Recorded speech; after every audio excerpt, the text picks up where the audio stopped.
Hari ini doa saya, semua kesalahpahaman disingkirkan ya. Semua gagal paham disingkirkan, kita bisa nangkep apa yang jadi hatinya Tuhan.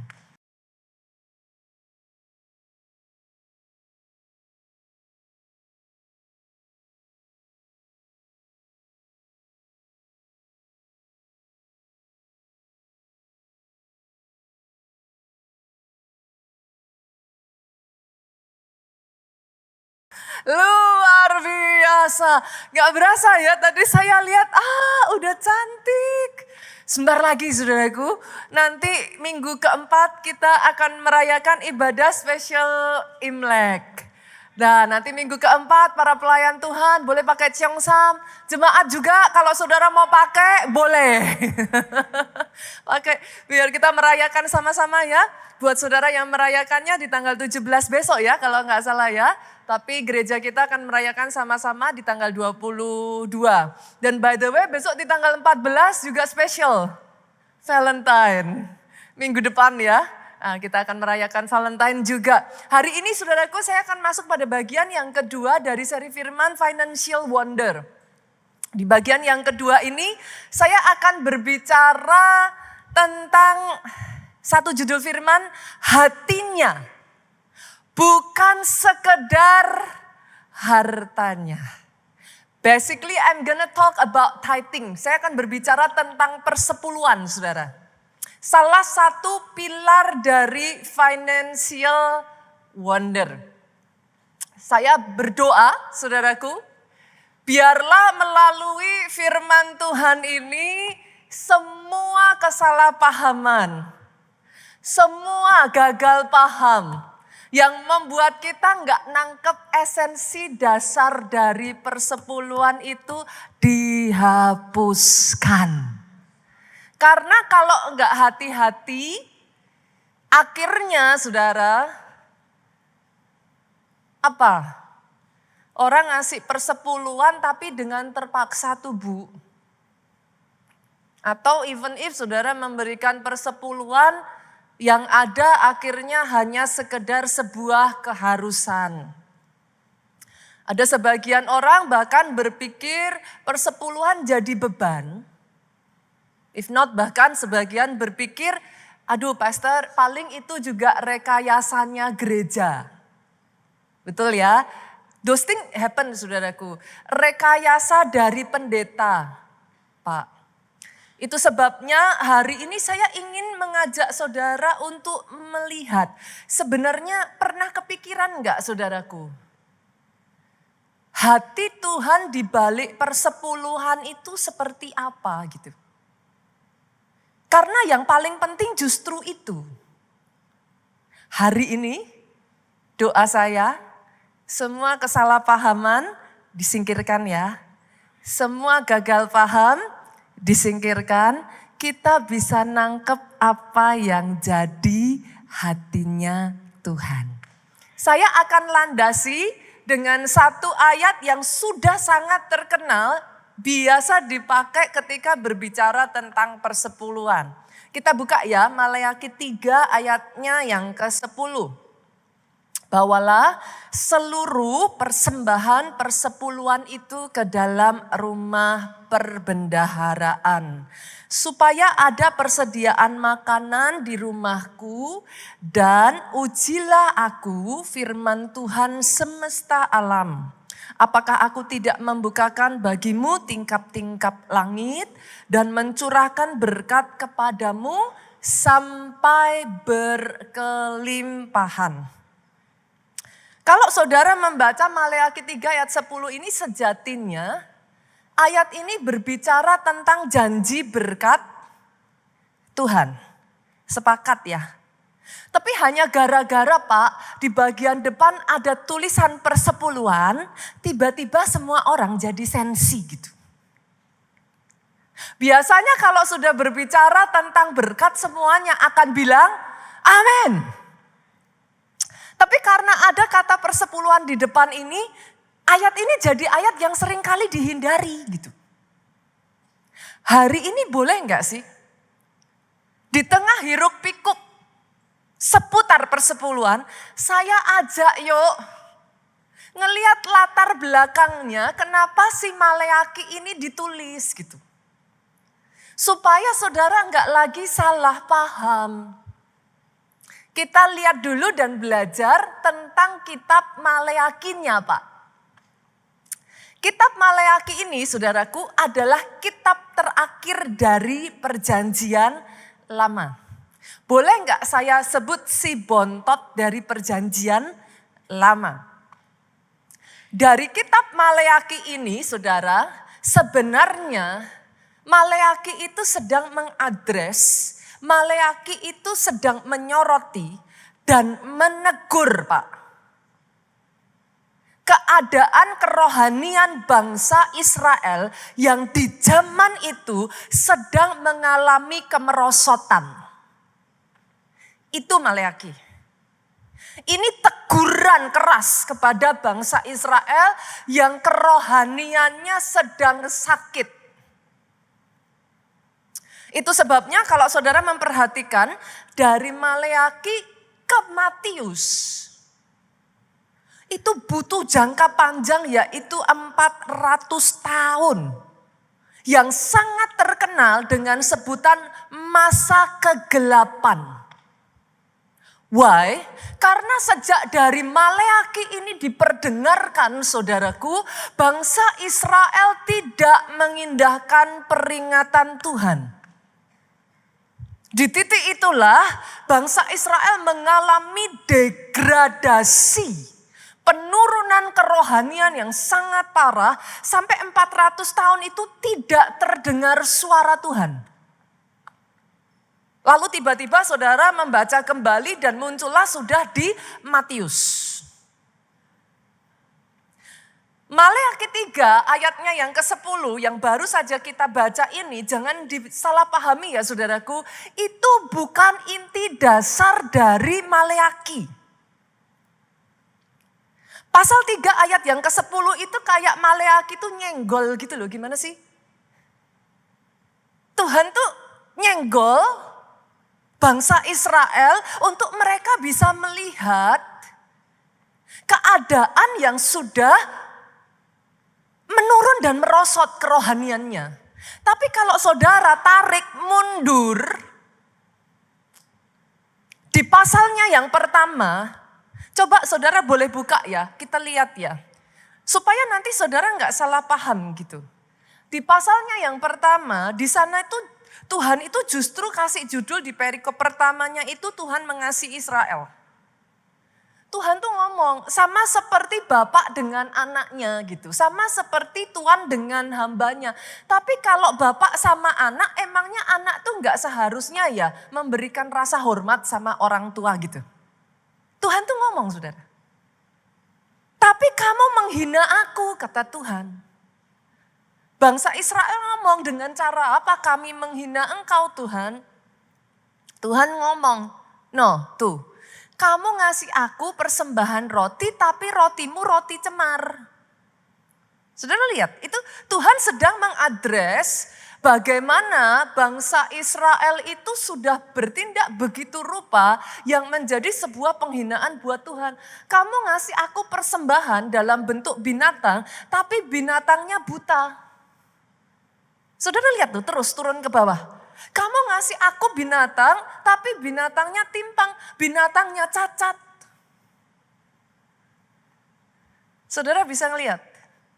Nanti kalau saudara turun, saudara buka pasalnya yang kedua, maka di situ ada tulisan perikopnya judulnya sangat jelas, murka Tuhan terhadap para imam. Di pasal 2, Tuhan gantian menegur para imam yang hatinya sudah condong menjauh dari Tuhan, saudaraku. Mereka tidak lagi melakukan ibadah dengan cara yang benar. Bahkan nanti kalau saudara turun lagi di perikop selanjutnya, Tuhan memarahi bangsa Israel karena kawin campur dan perceraian. Basically, saudaraku, Tuhan itu merasa, what happened to you? Gitu. Tuhan marah gitu. Engkau tidak lagi mengindahkan covenant dengan aku. Engkau tidak lagi memegang perjanjian yang sudah disampaikan. Baru di pasalnya yang ketiga saudara menemukan Tuhan gantian nyenggol saudaraku. Tentang persembahan khusus dan persembahan persepuluhan. Tapi basically kalau saudara bisa melihat semuanya itu, Tuhan itu sedang mengadres tentang spiritual issue. Yang mengerti boleh katakan amin. Maleaki enggak banyak Pak. Dia hanya pasal 1 sampai pasal 4. Nanti pasal 4 kalau saudara lihat itu berbicara tentang hari Tuhan. Basically dari pasal 1 sampai pasal 4, Tuhan itu kepengen ngasih tahu ke bangsa Israel, ini loh, gejala-gejalamu tuh udah menunjukkan gitu. Lihat gitu. Bagaimana mungkin engkau bisa jadi begitu jauh dengan aku gitu. Disitulah Maleaki memberikan peringatan. Although saudaraku sekalipun kalau saudara baca, dari Maleaki pasal 3 ayatnya yang ke-8, saudara naik dikit. Peringatan Tuhan itu emang keras banget saudara. Yuk kita buka ya. Tuhan itu ngomong gini, Maleaki itu ngomong gini, bolehkah manusia menipu Allah? Namun kamu menipu aku. Tetapi kamu berkata dengan cara bagaimanakah kami menipu engkau? Mengenai persembahan persepuluhan dan persembahan khusus. Ini keras saudara. Bahkan di dalam terjemahan bahasa Inggris aslinya bukan dikatakan bolehkah manusia menipu Allah. Can a man rob God? Rob itu apa saudara? Bolehkah manusia merampok Allah? Keras. Tapi coba boleh enggak saudara? Baca sekali lagi ayat ini. Dan kali ini coba, apakah saudara bisa merasakan yang saya rasakan? Instead of anger, bisakah saudara menemukan kesedihan di ayat ini? Tuhan tuh sedih. It's more like apa? Kesedihan karena sekarang umatku sudah enggak menjadikan aku yang utama. Sekarang umatku sudah enggak lagi menjadikan aku Lord, the Master. Aku sudah bukan lagi sumber hidup. Persepuluhan saudaraku is more about heart rather than about the money. Kalau saudara bisa memahami, maka saudara bisa melihat, it's not talking only about the money gitu. Tapi Maleaki Pak, goes beyond that. Maleaki sedang berbicara tentang kemerosotan rohani bangsa Israel. And God is dealing, Tuhan berurusan dengan itu saudaraku. Itu sebabnya hopefully hari ini saudara bisa menangkap isu utamanya dan saudara nggak salah paham lagi tentang persepuluhan. Boleh saudaraku? Bisa nangkap ya? So it's not talking only about persepuluhan, tetapi satu kondisi keseluruhan dari bangsa Israel yang sedang degradasi rohaninya. Sampai di situ sudah nangkep dulu? Boleh saya lanjutkan lagi? Hal-hal yang seringkali membuat salah paham. Oke ya. Tahukah saudara bahwa persepuluhan itu tidak dimulai dari hukum Taurat. Persepuluhan sudah ada jauh sebelum zamannya Musa. Why do you say that, Pastor? Karena ada sebagian orang yang ngomong sama saya, Pastor, persepuluhan itu kan urusan hukum Taurat. Sekarang udah bukan zamannya lagi hukum Taurat. Padahal kebenarannya, sorry to say, makanya saya sering ngomong, saudaraku kalau lihat di YouTube hati-hati gitu. Kelihatannya emang benar, tapi belum tentu benar. Persepuluhan itu sudah go way back. Sebelum Musa. Which is di zamannya Abram. Dari Musa balik ke Abram sendiri. Itu around 500 to 700 years. Dated-nya itu saudaraku itu 500 sampai 700 tahun balik saudara. Dan by the way, masih dilakukan sampai zamannya Yesus. Itu ayatnya ada semua. Jadi instead buat saudara yang berkata, logika saya boleh enggak saudara, masuk akalnya. Kalau dia tidak dimulai dari tidak dimulai dari hukum Taurat. Dia tidak berhenti sampai hukum Taurat. Logiknya kan? Karena persepuluhan diawali bukan sebagai hukum. Nanti saya akan bahas saudara. Supaya saudara nggak lagi salah paham. Persepuluhan dimulai sebagai prinsip iman.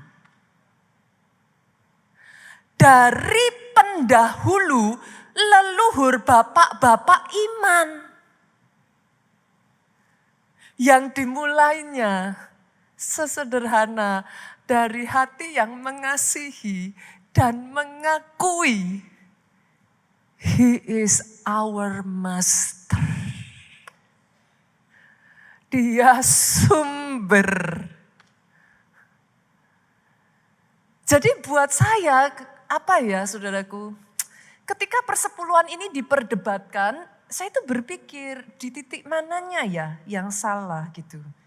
Karena sejak dari awal ibaratnya ilustrasinya gini saudara. Ada seorang anak nih, dia sayang sama mamanya. Dia tahu di rumahnya nggak ada ART yang membantu mamanya. So every night anak ini saudaraku karena melihat mamanya yang sudah capek. Tanpa disuruh dia itu bantu mamanya cuci-cuci piring gitu. But then anak yang lain enggak bu. Gitu. Hanya si anak ini. Terus sampai satu ketika waktu berjalan. Mamanya ngomong sejak hari ini diperlakukan aturan. Setelah makan cuci piring sendiri-sendiri gitu kan. Pertanyaan saya. Apakah karena aturan itu diberlakukan lantas kemudian anak itu jadi berhenti cuci piring? Apakah aturan itu diberlakukan dan jadi kemudian anak itu cuci piring gara-gara ada aturan? Make sense nggak logikanya? Sejak dari awal persepuluhan itu tidak dimulai dari hukum Taurat. Thus itu sebabnya tidak pernah berhenti sampai ke hukum Taurat. Dia sudah ada go way beyond, back there di zamannya Abram. Dia masih dilakukan way terus sampai ke depan di zamannya Yesus. Karena dia adalah prinsip iman. Garis bawah itu dulu ya. Boleh ya? Saya bawa lagi boleh nggak Bapak Ibu? Seperti yang saya katakan. Persepuluhan itu sudah dilakukan pertama kali awal mulanya di zamannya Abram. Bukan Abraham loh ya. Abraham belum jadi Abraham. Itu masih di zamannya Abram. Ayatnya di mana Pastor? Yuk saya tarik ya saudara, biar saudara nanti ada buktinya dan enggak lagi bingung gitu. Kejadian pasalnya yang ke-14, kita lihat ayatnya yang ke-18 sampai 20. Melkisedek, Raja Salem, membawa roti dan anggur. Ia seorang imam Allah yang maha tinggi. Lalu ia memberkati Abram Katanya, diberkatilah kiranya Abram oleh Allah yang maha tinggi, pencipta langit dan bumi. 20, dan terpujilah Allah yang maha tinggi, yang telah menyerahkan musuhmu ke tanganmu. Lalu Abram memberikan kepadanya 1/10 dari semuanya. Sudah saya buktikan ya saudaraku. Tapi kalau saudara baca ayat ini pasti saudara akan bingung. Itu sebabnya saya minta nanti kalau saudara udah di rumah buat saudara yang kepo. Dikepoin aja saudara, Alkitab tuh harus dikepoin. Jangan asal percaya. Baca saudaraku di rumah dari awal sampai akhir. Tapi karena hari ini saya khotbah ada batas waktunya, saya jelasin dulu boleh. Ceritanya ini tentang apa? Singkat cerita saudaraku, Abram ini masih ingat gak Lot itu ditawan musuh. Ini kisahnya itu. Abraham bersama dengan 318 budaknya, notabene di highlight, dikasih garis bawah saudaraku, bahwa budaknya ini bukan prajurit terlatih Bu. Jadi mereka itu bukan tentara profesional Pak. Ini murni budak tapi karena situasi dilatih supaya bisa perang. Abraham bersama dengan 318 budaknya itu mengejar raja-raja di timur, saudara. Mereka hendak merebut dan menyelamatkan Lot. Itu ceritanya. Hebatnya, dengan 318 budak yang notabene bukan prajurit terlatih, Abraham berhasil mengalahkan 4 raja.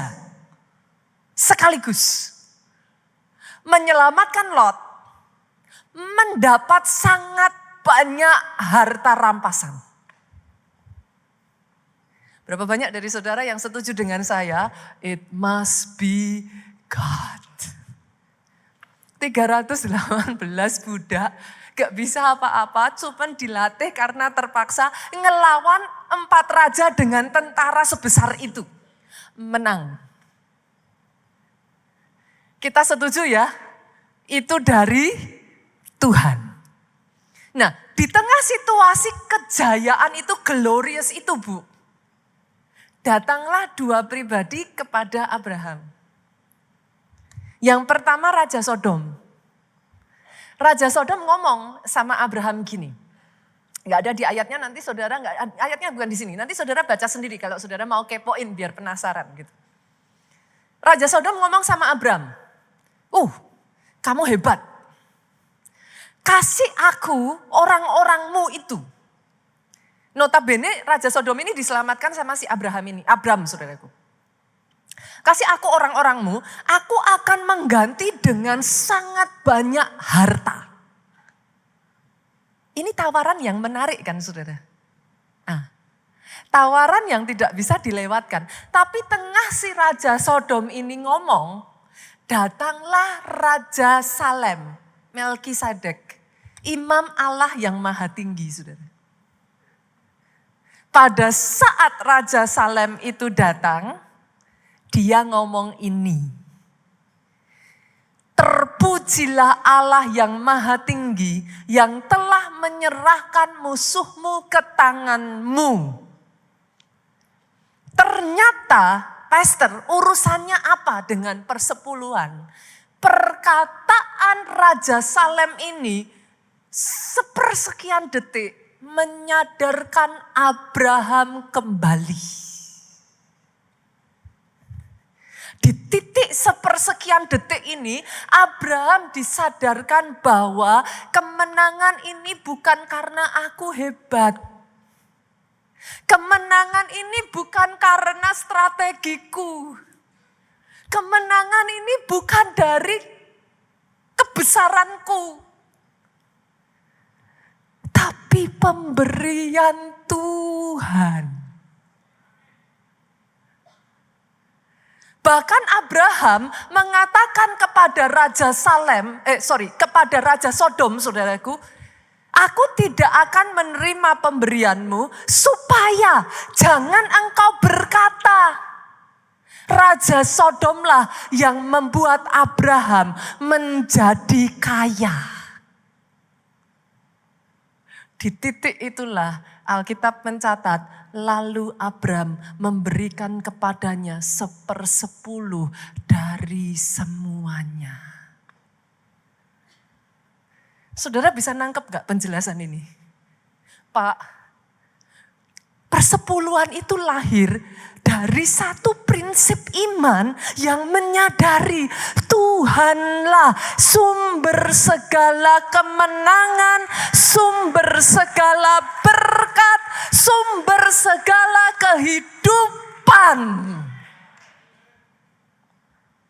Itu bukan lahir dari paksaan, bukan lahir dari hukum. Dan tahukah saudara siapa orang berikutnya yang mengikuti jejak Abram? Yakub. Apa yang terjadi pada Yakub? Saya bawa lagi boleh Bapak Ibu? Jadi nangkep gak ya? Jadi lebih mengerti gak? Jadi jangan hanya sekedar asal diperdebatkan aja, tapi hopefully saudara bisa nangkep esensinya gitu. Apa titik utamanya supaya gak gagal paham? Yakub adalah orang berikutnya yang mengikuti jejak bapak leluhurnya. Terjadi pada saat dia lari dari Esau. Pada saat dia lari dari Esau, Yakub tuh nggak bawa apa-apa saudaraku.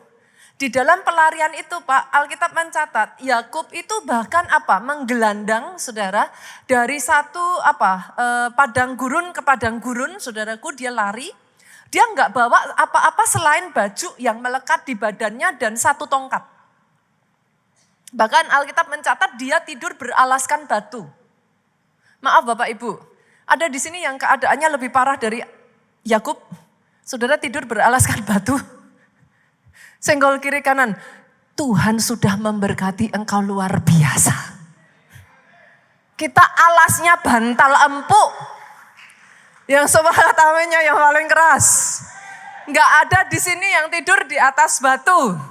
Aminnya boleh lebih keras lagi.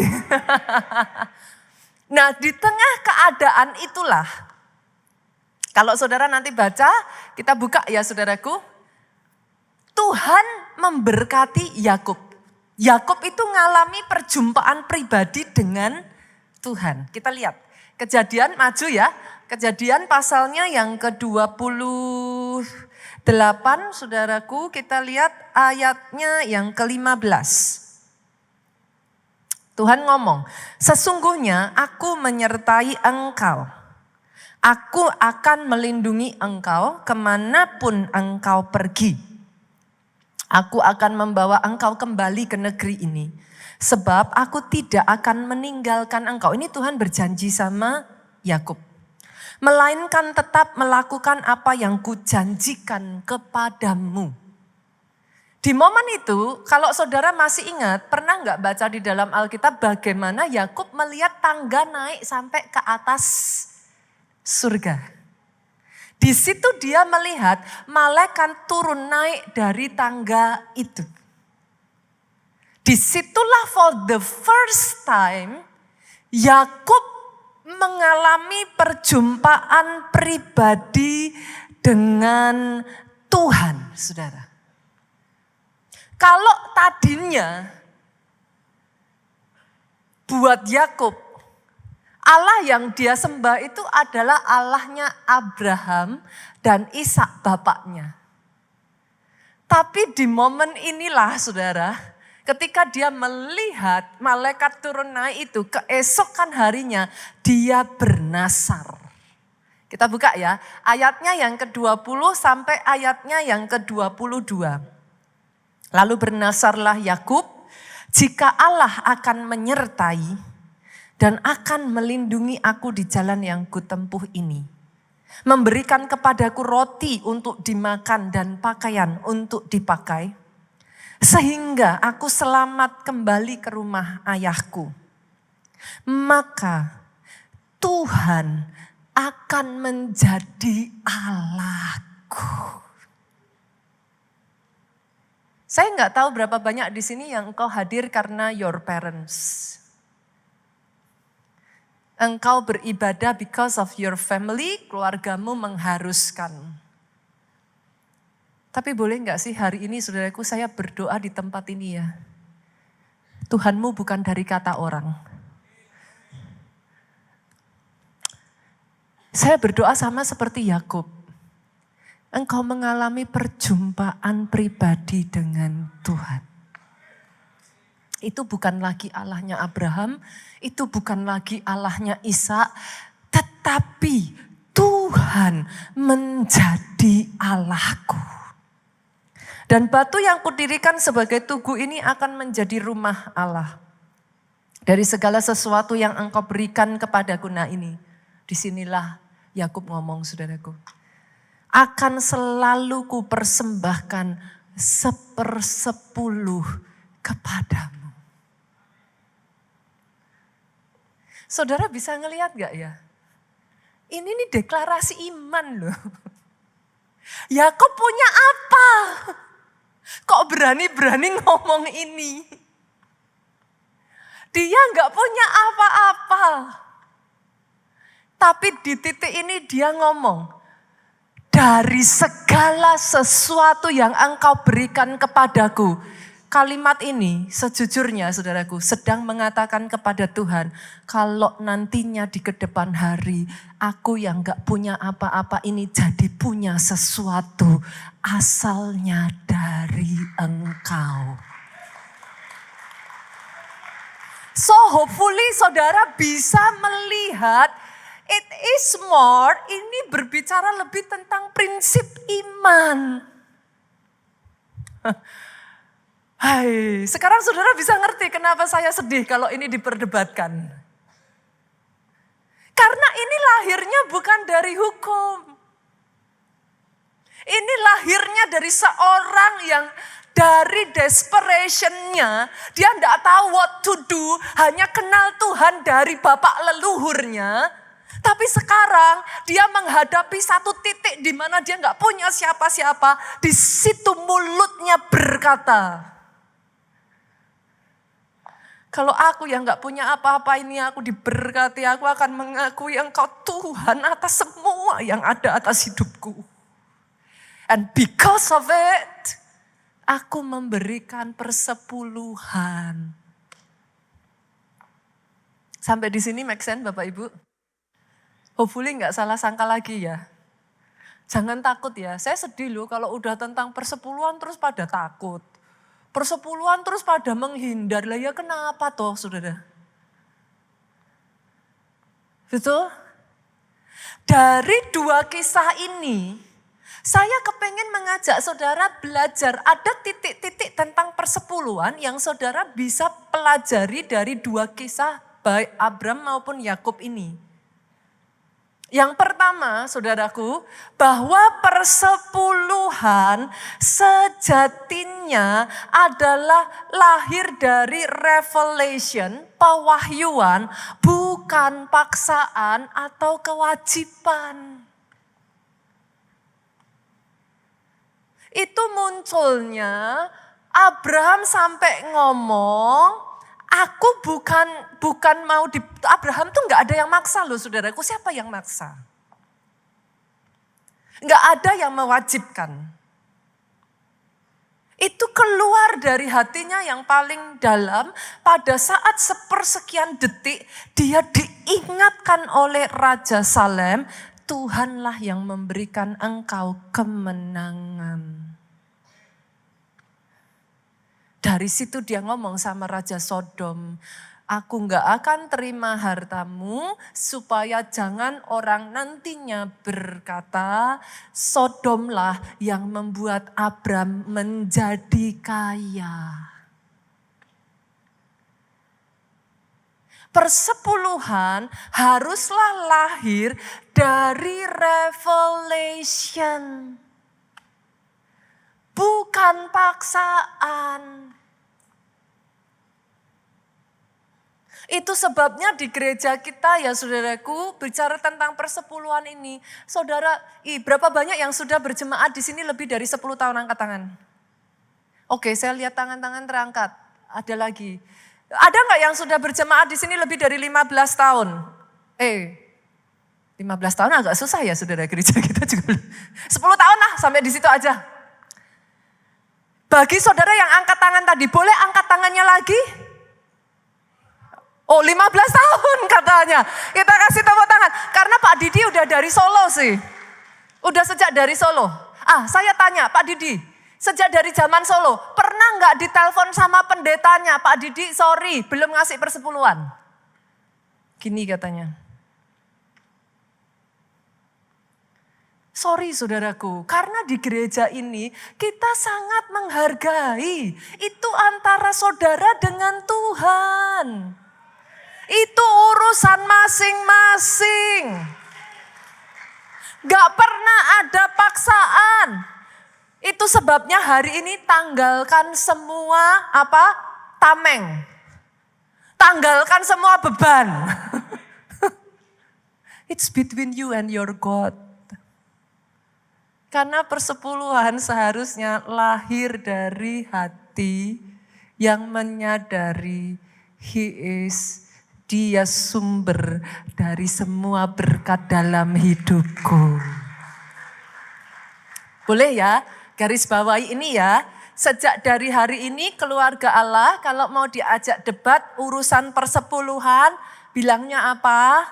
Nggak usah debat. Karena buat saya persepuluhan adalah revelation. Bukan beban, bukan paksaan, bukan tuntutan. Tapi saya sadar aja, saya nggak akan jadi kayak gini hari ini kalau bukan karena Tuhan. Itu sebabnya hatinya yang seperti itu Bu, yang nyentuh hatinya Tuhan. Make sense? Boleh? Boleh ya. Yang kedua, yang kita belajar dari Abraham dan Yakub itu adalah persepuluhan merupakan sebuah deklarasi iman. Abraham ngomong, dia tolak tuh, Raja Sodom ngomong, engkau berkata akulah yang membuat Abraham kaya. Demikian Yakub dia ngomong, segala sesuatu yang engkau berikan, dia memberikan persepuluhan. Artinya dia menyadari saudaraku, kesadaran muncul bahwa aku punya itu bukan karena aku hebat. Yes kita berusaha, yes kita kerja. Tapi kalau bukan berkat Tuhan gak mungkin kita ada hari ini.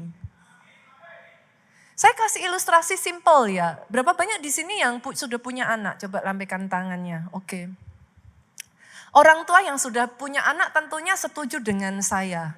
Adalah sukacita buat seorang orang tua itu untuk ngasih sesuatu buat anak. Saudara ngasih itu gak usah disuruh. Kadang anak gak minta aja saudara ngasih. Setuju ya? Saudara yang sudah punya anak tahu apa yang saya katakan ini. Bahkan kadang anak dikasih apa? Itu aja ya saudara kita tetap ngasih kok. Tapi pernah nggak nih ibu-ibu khususnya ya yang geng tisu? Pernah nggak mewek gara-gara anaknya dibeliin makanan atau es krim? Nggak langsung lari pergi dimakan sendiri, tapi balik ke ibu-ibu, ke saudara terus ngomong, Ma mau makan es krimnya nggak? Coba mama rasain. Thank you ya Ma. Wah itu geng tisunya langsung keluar saudara.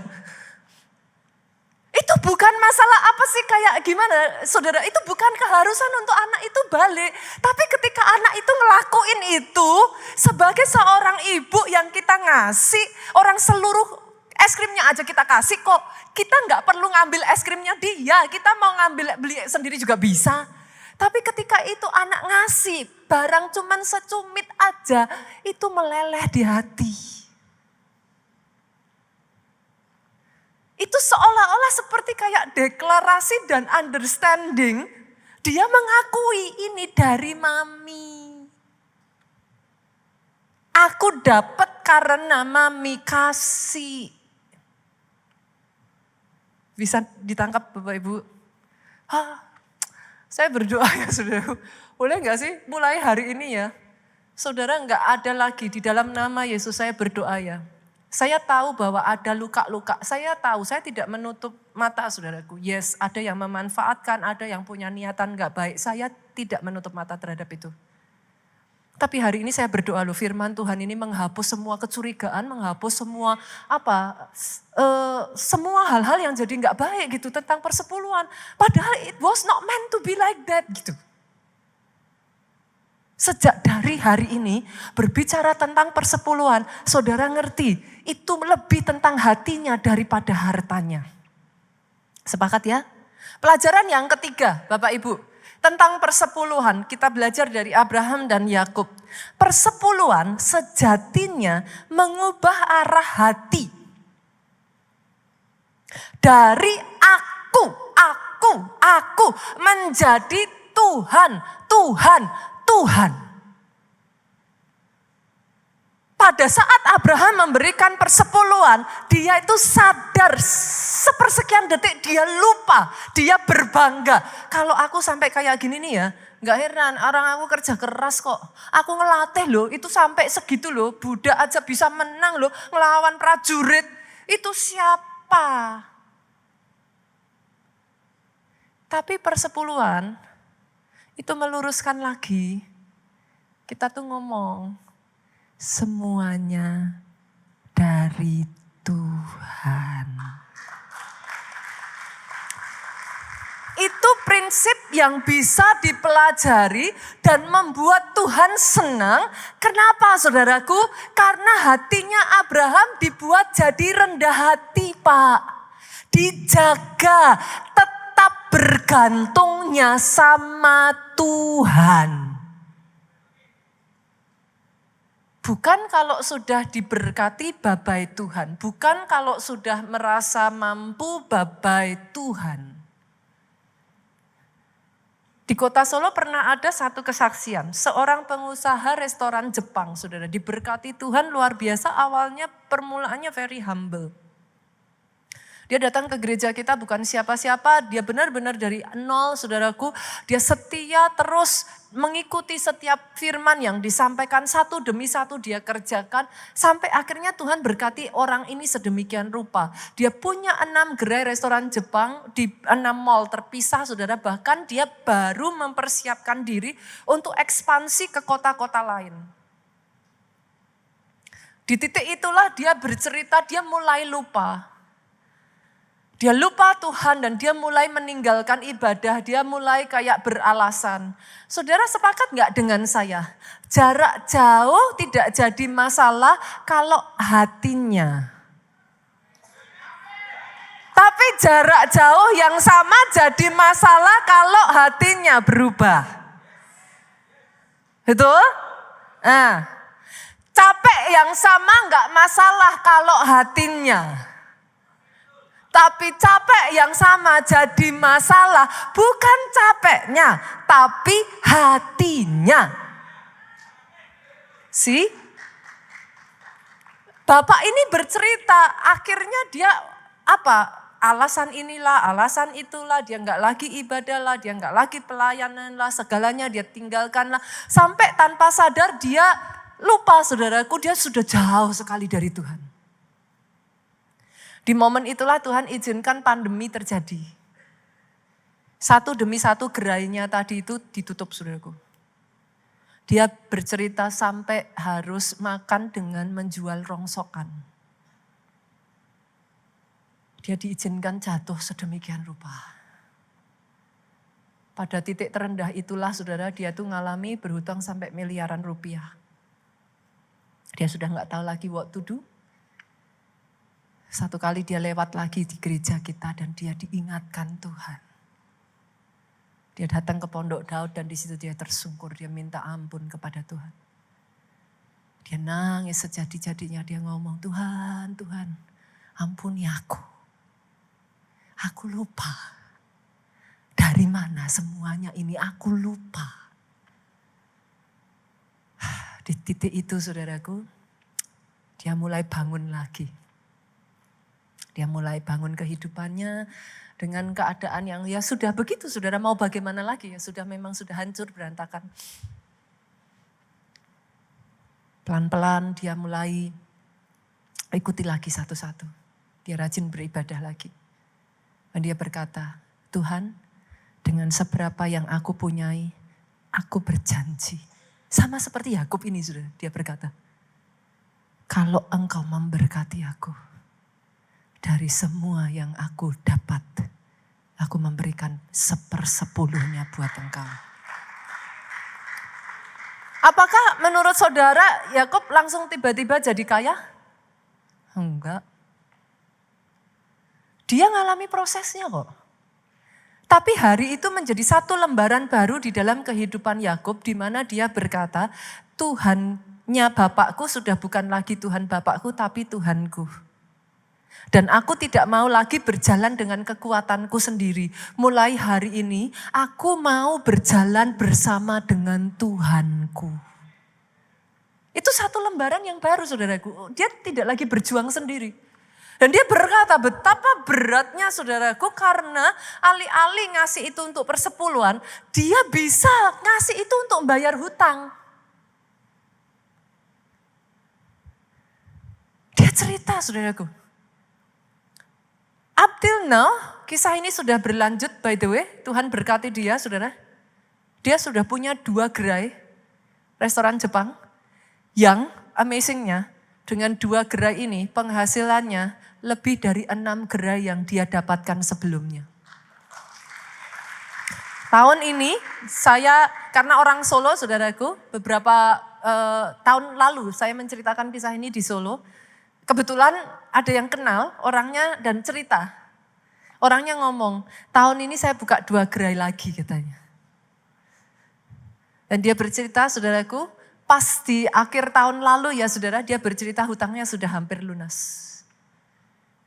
Semua berproses, gak ada yang instan saudaraku.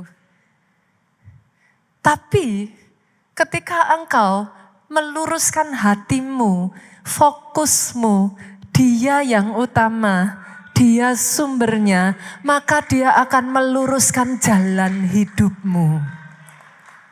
Harusnya seperti itu, saudara. Jadi jangan ngasih persepuluhan hanya ikut-ikutan ya. Harus tahu ya, esensinya harus nangkep dulu ya. Sehingga saudara nggak kepaksa. Saudara juga jangan ngasih persepuluhan karena takut. Katanya kalau enggak ngasih perpuluhan nanti enggak diberkati Tuhan. Jangan. It's a deal between you and your God. Nah, karena kita udah sampai sini boleh saya lanjutkan lagi sekarang teknisnya. Buat saudara yang baru pertama kali hadir, adakah boleh saya lihat tangan-tangan terangkat? Congratulations yang baru pertama kali hadir. Congratulations saudaraku, saudara hadir pas khotbahnya ini. Tapi ikuti nanti bulan-bulan selanjutnya gereja kita tuh ganti topik terus. Pas aja saudara datang pas khotbahnya tentang persepuluhan. Congratulations aja kalau buat saya saudara. Tapi buat saudara yang belum pernah memberikan persepuluhan atau saudara memberikan persepuluhan tapi saudara bingung nih gitu. Persepuluhan tuh gimana konsepnya? Oke ya, saya tuntun ya saudaraku ada 4. Yang pertama, persepuluhan menjadi yang sulung. Artinya dipersembahkan sebagai prioritas bukan sisa-sisa dari pengeluaran. What do you mean, Pastor? Artinya gini saudara, setiap saudara terima berkat, langsung saudara ambil 1/10 untuk persepuluhan. Buat saudara yang adalah profesional ataupun karyawan ini lebih mudah. Karena clear kan, maksudnya oke, terima berkat sekian ya saudara ambil 1/10 udah gampang, langsung dikasih. Tapi buat saudara yang adalah bisnismen, apalagi sebagian dulu pernah tanya sama saya, Pastor, saya tuh tiap hari pendapatannya tuh harian.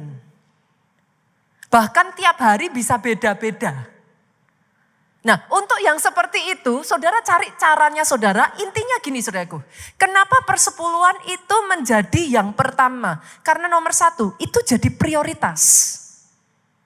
Tuhan lebih dulu. Konsep utamanya tuh itu Pak.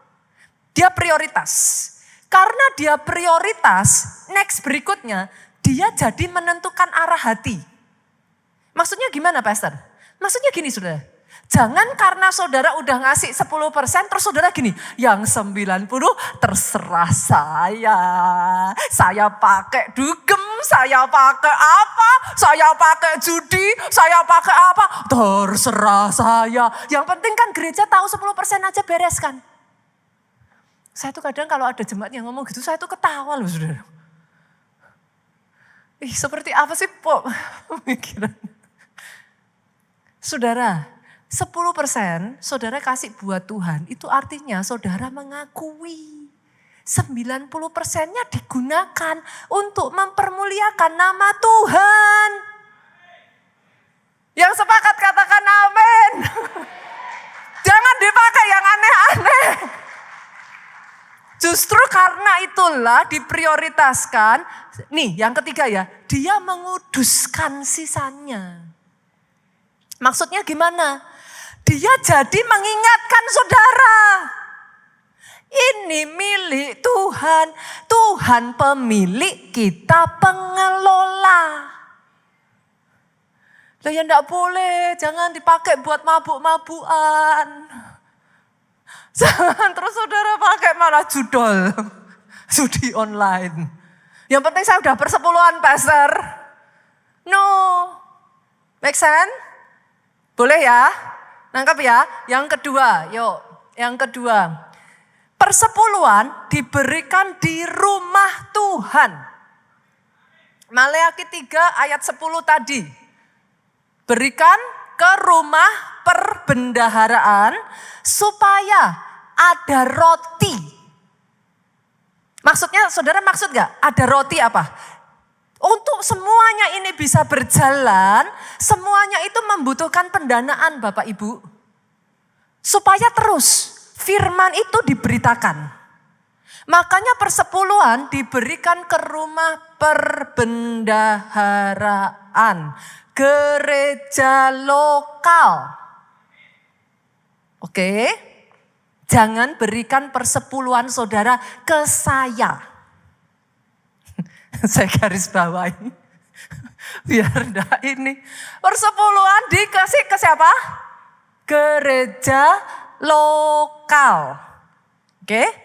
Buat saudara yang in case ada di tempat ini, Pastor, saya bukan jemaat gereja keluarga Allah. Tapi saya sangat diberkati di gereja keluarga Allah. Boleh enggak saya ngasih persembahan? Boleh. Tapi persepuluhan kasih ke gereja tempat saudara berjemaat.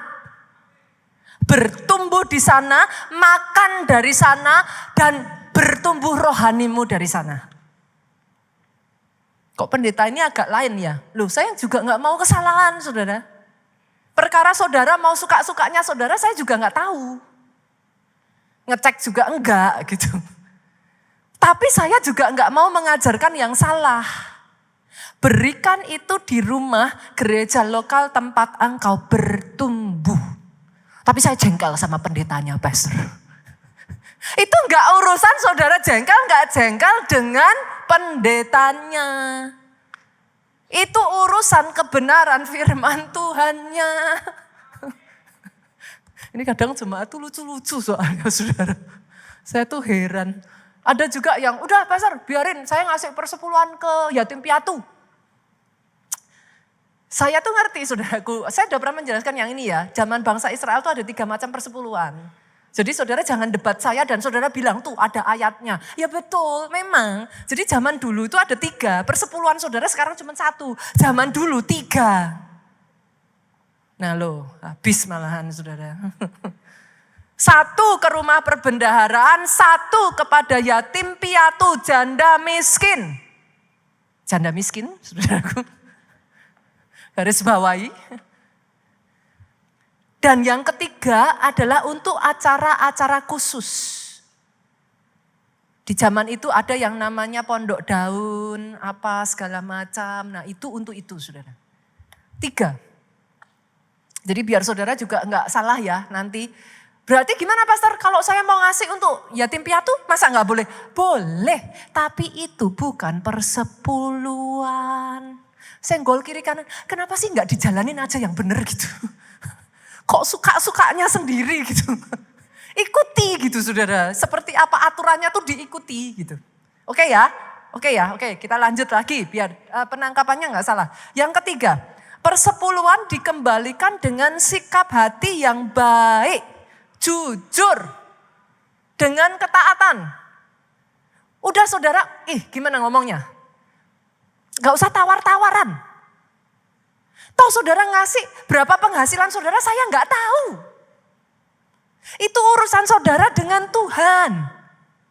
Mau saudara, pastor sayang. Masa penghasilan saya 1M, enak aja gereja dikasih 100 juta. Saya kasih 10 juta aja ya pastor. Itu urusan saudara dengan Tuhan. Yang mengerti katakan amin. Boleh gak sih? Yang penting hatinya ini bersih gitu loh saudaraku. Udah saudara jujur aja sama Tuhan, saudara pokoknya lurus sama Tuhan, saudara taat titik. Ikuti aja. Apa yang Tuhan ajarkan ikuti. Udah gak usah Tuhan, saudara tuh gak usah gak usah ditrik gitu. Gak usah diakal-akalin gitu saudara. Ya udah saudara pokoknya di hadapan Tuhan yang utama itu justru malah hati kok.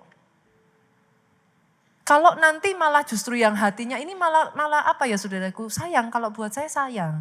Saudara pokoknya berurusan aja dengan Tuhan, yang penting saudara jujur aja, saudara terbuka aja, saudara taat aja, gak usah dimanipulasi gitu. Yang terakhir ya, yang keempat ya, soal persepuluhan ini, persepuluhan adalah komitmen konsistensi. Dia bukan coba-coba, dia bukan tergantung naik turunnya gaji saudaraku. Dia adalah sebuah covenant. It's a lifestyle. It's a choice. Dari sini hari ini boleh sama-sama tarik nafas.